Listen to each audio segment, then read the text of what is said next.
Blender provide us with 5 type of transformation pivot point. By default, this option are set to bounding box. As you can see here, the pivot point for the selected object is on here. Bounding box transformation will treat all selected object as one big cube, and use the origin of the cube as the pivot point for the transformation. The second option is 3D cursor. For this option, the 3D cursor on here will be the pivot point for the transformation of all selected object. Changing the 3D cursor location will also change the pivot point of the transformation. The third option is individual origin.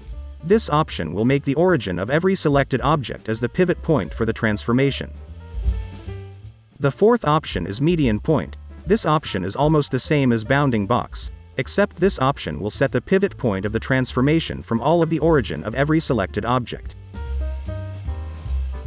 Changing the origin of the selected object will also change the pivot point of the transformation.